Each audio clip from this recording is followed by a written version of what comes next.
اما بعد فقال اللہ تعالی فی کلام المجید والفرقان الحمید فبما رحمت من اللہ لنت لهم ولو كنت فظا غلیظ القلب لانفضوا من حولك فاعف عنهم واستغفر لهم وشاورهم في الامر فاذا عزمت فتوکل علی اللہ ان اللہ یحب المتوکلین۔ اللہ کی رحمت کی وجہ سے آپ ان کے لیے نرم دل ہیں۔ اگر آپ سخت زبان اور سخت دل ہوتے تو یہ لوگ بھاگ گئے ہوتے، پس ان سے درگزر کریں اور ان کے لیے اللہ سے بخشش مانگیں اور ان سے معاملات میں مشورہ کریں، اور جب آپ عزم کر لیں تو اللہ پہ توکل کریں، بے شک اللہ تعالیٰ توکل کرنے والوں کو پسند کرتا۔ یہ سورۃ آل عمران کی ایک آیت ہم نے اللہ رب العالمین کی توفیق سے ترجمے کے ساتھ سنی۔ آج ہمارے ملک میں اس وقت سیاسی انتشار کا دور چل رہا ہے۔ ہمارا ملک اس وقت تقسیم ہے دو طبقوں میں، الزام تراشی، پروپیگنڈا۔ آپ سب بھی سوشل میڈیا استعمال کرتے ہیں، کئی مہینوں سے ہمارے ملک میں یہ ماحول چل رہا ہے اور مجموعی طور پہ بے عملی ہے۔ ہر بندہ دوسرے پہ کیچڑ اچھا رہا ہے، اس نے یہ نہیں کیا، اس کو یہ کرنا چاہیے تھا، اس نے یہ نہیں کیا، اس نے یہ نہیں کیا۔ پوری قوم جس طرف لیڈر ہوتے ہیں قوم بھی اس طرف ہوتی۔ بھئی ہمیں پہلی بات تو یہ سمجھنی چاہیے، ہمارے سے قیامت والے دن یہ سوال نہیں ہونا کہ شہباز شریف نے کیا کیا، اس سے پہلے عمران خان نے، اس سے پہلے نواز شریف نے، زرداری، مشرف نے۔ ہمارے سے یہ سوال ہونا ہے تم نے کیا کیا۔ ہم نے اپنے سوال کا جواب تیار کرنا ہے، ہم نے اپنے کردار کا تعین کرنا ہے کہ ہم نے کیا کرنا ہے، ہماری ذمہ داری کیا ہے، ہم نے معاشرے میں کیسے زندگی گزارنی ہے، ہمارا اس ساری صورتحال میں ہمارا رویہ کیا ہونا چاہیے، کیا کام کرنے ہیں، کیا کام ہم نے نہیں کرنے، ہم نے اس چیز کا خیال رکھنا۔ اور ہمارے دین میں دو چیزیں ہیں بنیادی، ایک ہے عبادات اور دوسری چیز ہے معاملات، ٹھیک ہے۔ اور عبادات کے حوالے سے لمبی حدیث ہے، صحابہ کہتے ہیں ہم بیٹھے تھے مسجد نبوی میں تو ایک بندہ آیا، بڑا سفید اس کا لباس تھا، کالے سیاہ اس کے بال تھے، وہ بندہ مسافر نہیں لگ رہا تھا اور ہم میں سے کوئی اس کو پہچانتا بھی نہیں تھا۔ نبی صلی اللہ علیہ وسلم کے سامنے آ کے دوزانو ہو کے بیٹھ گیا، اس نے آ کے سوال کیا، اپنے ہاتھ اس نے آپ کے گھٹنوں پہ رکھ دیے، کہنے لگا مجھے بتائیں ایمان کس کو کہتے ہیں؟ نبی صلی اللہ علیہ وسلم فرمایا تؤمن باللہ وملائکتہ وکتبہ ورسلہ والیوم الآخر وتؤمن بالقدر خیرہ وشرہ۔ سوال یہ ہے ایمان کس کو کہتے ہیں؟ 6 باتوں میں جواب دیا، فرمایا تو اللہ کو مانے، اللہ کے فرشتوں کو مانے، اللہ کے رسولوں کو مانے، اللہ کی کتابوں کو مانے، آخرت کے دن کو مانے اور تقدیر کو مانے، اس کے اچھے اور برے ہونے۔ وہ کہنے لگا آپ صدق تھا، آپ نے سچ کہا۔ صحابہ کہتے ہیں ہم حیران ہوئے کہ سوال بھی کر رہا ہے اور تصدیق بھی کر رہا ہے، اگر اس کو پتا تھا تو پوچھا کیوں ہے، اور اگر پتہ نہیں تھا تو یہ کیسے کہہ دیا کہ آپ نے سچ کہا؟ یعنی پوچھنے آیا کہ ٹیسٹ لینے آیا؟ اس نے اگلا سوال کر دیا، کہتا ہے اخبرنی عن الاسلام، مجھے بتائیں اسلام کیا ہے؟ اب نبی صلی اللہ علیہ وسلم نے 5 باتوں میں جواب دیا، فرمایا ان تشہد اللہ الہ الا اللہ وان محمد عبدہ ورسولہ وتقیم الصلاۃ وتؤتی الزکوٰۃ وتصوم رمضان وتحج البیت ان استطاع الیہ سبیلا۔ تو اس بات کی گواہی دے اللہ کے علاوہ کوئی معبود نہیں اور محمد صلی اللہ علیہ وسلم اللہ کے بندے رسول ہیں، نماز قائم کر، زکوٰۃ ادا کر، رمضان کے روزے رکھ، اور اگر اللہ تجھے استطاعت دے تو اس کے گھر کا حج کر۔ اس نے کہا صدق تھا، آپ نے سچ کہا۔ تیسرا سوال اس نے کیا، کہتا ہے عمل احسان، احسان کس کو کہتے ہیں؟ آپ نے فرمایا ان تعبد اللہ کانک تراہ فإن لم تکن تراہ فإنہ یراک، احسان یہ ہے کہ تو اللہ کی اس طرح عبادت کر گویا تو اللہ کو دیکھ رہا ہے، اور اگر یہ نہ ہو کم از کم یہ ہو کہ اللہ تجھے دیکھ رہا ہے۔ اس نے اگلا سوال کیا، کہتا اخبرنی عن الساعہ، مجھے بتائیں کہ قیامت کب آئے گی؟ آپ نے جواب دیا مل مسئول عنہا بعلم من السائل، جس سے سوال کر رہے ہو نا اس کو سوال کرنے والے سے زیادہ معلومات نہیں، یعنی جتنا تمہیں پتا ہے اتنا مجھے پتا ہے. کہتا اچھا ایسا کرے آپ نا مجھے اس کی کچھ علامتیں بتا دیں. آپ نے فرمایا تالد الامۃ ربتها وان ترى حفاة العراة العالة رعاء الشاة يتطاولون في البنيان. تم دیکھو گے کہ لونڈی اپنی مالکہ کو جنے گی اور یہ جو بھوکے ننگے بکریوں کے چرواہے ہیں نا آج یہ اونچی اونچی بلڈنگیں بنانے میں مقابلے کریں گے. اب وہ بندہ چلا گیا. آپ نے صحابہ کو کہا دیکھو بندہ کدھر گیا. تو 2-3 صحابی باہر نکلے, جا کے دیکھا بندہ غائب ہو گیا. حیران ہو کے آ کے کہتے اللہ کے نبی صلی اللہ علیہ وسلم بندہ تو غائب ہو گیا. آپ نے پوچھا تم جانتے ہو یہ کون تھے؟ وہ کہتے اللہ اس کا رسول بہتر جانتے ہیں. آپ نے فرمایا کہ وہ جبرائیل تھے, تمہیں تمہارا دین سکھانے آئے تھے. ٹھیک, یہ صحیح بخاری میں یہ متفق علیہ حدیث ہے. اب یہ نا بنیاد ہے ہمارے دین کی. پہلا حصہ یعنی ایمانیات ہے. حق یہ چیزیں ماننے کا نام, غیب کو ماننے کا نام ایمان. ہم میں سے کسی نے اللہ تعالیٰ کو نہیں دیکھا, ہم میں سے کسی نے فرشتوں کو نہیں دیکھا, ہم میں سے کسی نے آخرت کا دن نہیں دیکھا, ہم نے تو اللہ کے نبی صلی اللہ علیہ وسلم کو بھی نہیں دیکھا, ان کا دور نہیں ہم نے پایا. لیکن جس طرح ہمیں یہ یقین ہے نا کہ اس وقت دن ہے, اس وقت رات نہیں ہے, ہمیں اس سے زیادہ ان ساری چیزوں کا یقین ہے. اور یہ جو عقیدہ, اس کو ایمان بھی کہتے ہیں, عقیدہ بھی کہتے ہیں, اس کے انسان کی زندگی پہ بڑے گہرے اثرات ہوتے ہیں ہمارے میں. اور یہودیوں, عیسائیوں اور ہندوؤں اور یہ جو ایتھسٹ ہیں, دہریے ہیں, ان میں سارا فرق ماننے کا ہی فرق ہے نا. جس طرح ہم اللہ تعالیٰ کو مانتے ہیں, یہ نہیں مانتے یہ سارے لوگ. ہمارے علم میں فرق, یہ سارے ماننے کا فرق ہے. اور گہرے اثرات ہوتے ہیں. کیا مطلب ہے؟ آپ سپر سٹور میں جاتے ہیں اور کوئی بڑی 5-10 ہزار روپے کی چیز پڑی ہے, CCTV کیمرہ نہیں لگا, سیل مین نہیں, کوئی بندہ موجود نہیں ہے, آپ اٹھا کے جیب میں نہیں ڈالتے کیونکہ آپ کا عقیدہ ہے کہ مجھے کون دیکھ رہا ہے؟ میرا اللہ. اور میرے نبی نے بتایا کہ میرے ادھر کرامن کاتبین موجود ہیں, فرشتے موجود ہیں, اور یہ باتیں لکھی جا رہی ہیں. اور قیامت والے دن فَمَن يَعْمَلْ مِثْقَالَ ذَرَّةٍ شَرًّا يَرَهُ, جو میں نے کیا ہوگا نظر آئے گا, اور جو میں آج کر رہا ہوں یہ مجھے بھگتنا پڑے گا. یہ ساری چیزیں جو ہے نا وہ انسان کو سیدھا رکھتی ہیں. انسانوں کو سیدھا رکھنے کا اس کے علاوہ دنیا میں اور کوئی نظام نہیں ہے. یہ بات یاد رکھیں. اللہ کے خوف کے علاوہ, اللہ کے تعارف کے علاوہ انسانوں کو سیدھا رکھنے کا کوئی اور نظام ہو سکتا ہے دنیا کا؟ جتنے مرضی محکمے بنا لو, نیب بنا لو, اینٹی کرپشن کے بنا لو, وہ ایک محکمہ بنایا جاتا ہے, اب اس کے اوپر ایک اور محکمہ بنایا جاتا ہے جس نے اس محکمے کی اندر کی کرپشن روکنی ہوتی ہے. تو جب تک لوگ اندر سے سیدھے نہیں ہوں گے کوئی قانون ان کو سیدھا رکھ سکتا نہیں. تو ٹھیک ہے, قانون بننے چاہیے, ہر چیز سسٹم بننا چاہیے, لیکن سب سے بڑی بات جس میں نبیوں نے انسانوں کی اصلاح کی ہے وہ عقیدہ ہے, وہ اللہ کا تعارف ہے, آخرت کا تعارف ہے, اس کے علاوہ اور کوئی چیز. تو دوسرا سوال اس نے کیا اسلام کس کو کہتے ہیں؟ تو آپ نے 5 باتوں میں جواب دیا, اور یہی اسلام کے 5 بنیادی ستون ہیں. اور اللہ تعالیٰ نے ہمارے اوپر کوئی 500 عبادات فرض نہیں کی. خلاصہ یہ چیزیں ہیں بھائی, کلمہ ہے, نبی صلی اللہ علیہ وسلم کے دنیا میں آنے کے بعد قیامت تک آنے والے انسانوں میں سے جب تک لوگ اللہ کے نبی صلی اللہ علیہ وسلم کا کلمہ نہیں پڑھیں گے کوئی بندہ کامیاب نہیں ہو سکتا. جتنے مرضی کوئی ریلیف کے کام کر لے, وہ چاہے بل گیٹس ہے, وہ چاہے جناب لیڈی ولنگٹن بنا دے, جو مرضی ہسپتال بنا دے, قیامت تک آنے والے انسانوں کے لیے ہمارے پیارے پیغمبر صلی اللہ علیہ وسلم کا کلمہ پڑھنا ضروری ہے. جب تک کوئی ان کا کلمہ نہیں پڑھے گا وہ بندہ کامیاب نہیں ہو سکتا. اور اس کے بعد پھر نماز ہے, اور مردوں پہ فرض ہے کہ انہوں نے مسجد میں آ کے پڑھنی ہے, عورتیں گھر میں پڑھ لیں گی. اور اللہ تعالیٰ نے کوئی 150 نمازیں فرض نہیں کی, صرف 5 نمازیں فرض ہیں, صرف 5 نمازیں. اور فرمایا کہ میری آنکھوں کی ٹھنڈک ہے. اور اس کے علاوہ پورے سال میں 1 مہینے کے صرف روزے فرض ہیں. اور جس کے پاس مال ہے اس پہ اللہ تعالیٰ نے اس کے مال پہ زکوٰۃ فرض کی. جسم کی زکوٰۃ نماز ہے, ٹھیک ہے, 24 گھنٹے ہیں. اور اللہ تعالیٰ نے ہمیں یہ آنکھیں, ناک, کان, صلاحیتیں جو دی ہیں یہ ہم اللہ تعالیٰ کی دی استعمال کر رہے ہیں نا.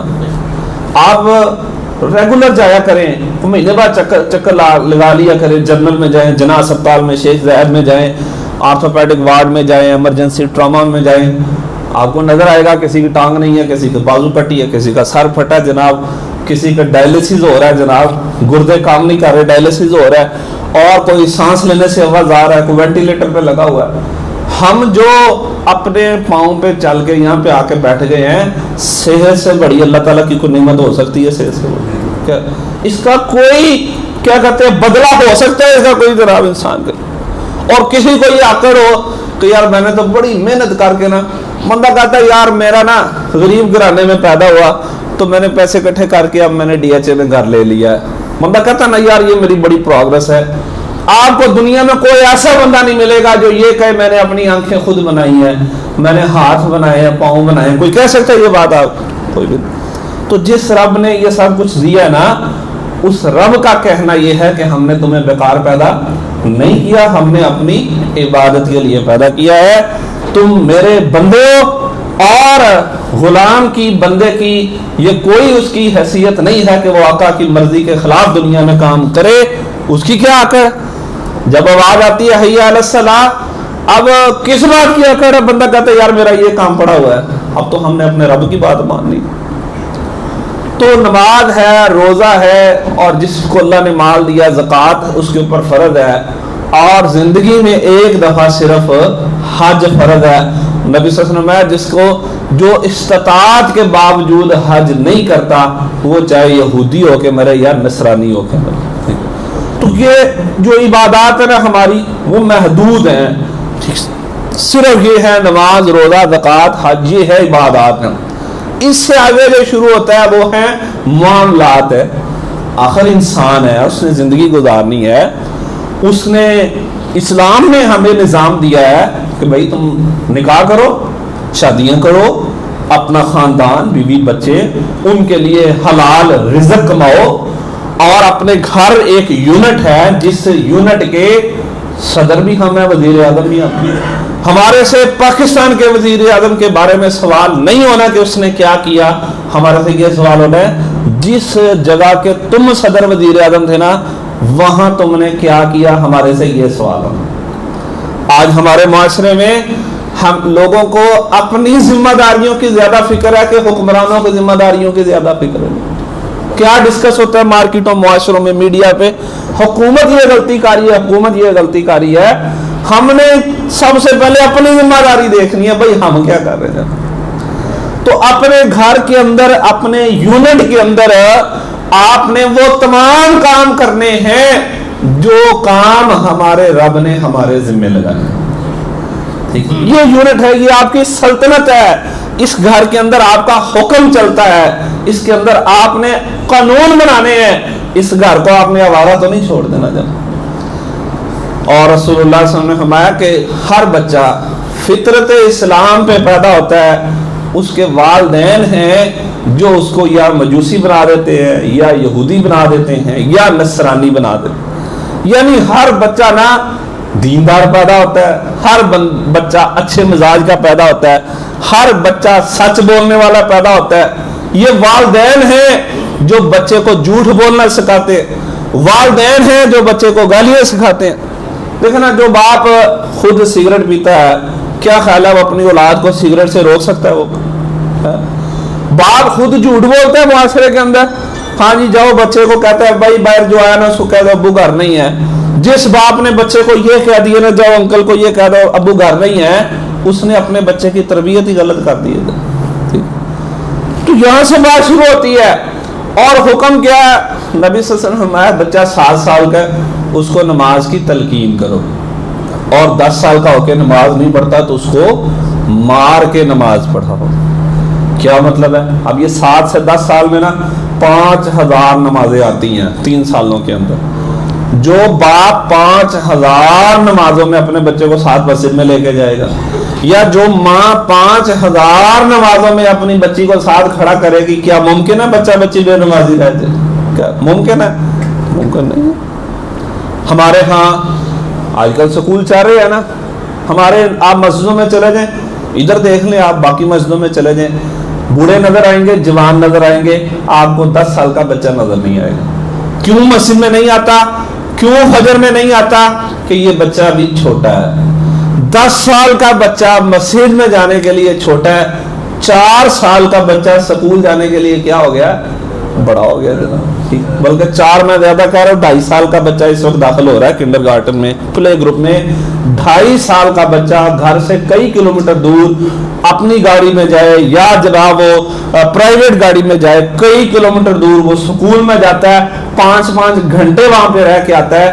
2.5 سال کا بچہ یہ کام کر رہا ہے، اور 10 سال کا بچہ 15 منٹ کی نماز پڑھنے کے لیے نہیں جاتا، کہ یہ بھی چھوٹا ہے۔ اچھا وہ 10 سال کا چھوٹا نا، پھر جب تک وہ جناب سکول گیا، کالج گیا، یونیورسٹی گیا، وہ ساری عمر چھوٹا ہی رہتا ہے جناب، اس کے کندھوں پہ بوجھ ہی کوئی نہیں۔ تو بھئی ہماری ذمہ داری یہ ہے کہ جس یونٹ کے ہم ذمہ دار ہیں نا، اس یونٹ کو ہم نے اپنے رب کے حکم کے مطابق ترتیب دیں، یہ ہماری ذمہ داری ہے۔ اور آپ نے ہمیں لا ترفع عصاک عنہم ابدا، اپنے گھر والوں سے اپنا ڈنڈا اٹھا کے نہ رکھو۔ اس کا یہ مطلب نہیں ہے کہ گھر میں ڈنڈا چلاؤ، نہیں، اس کا مطلب یہ ہے گھر میں قانون قائم ہونا چاہیے۔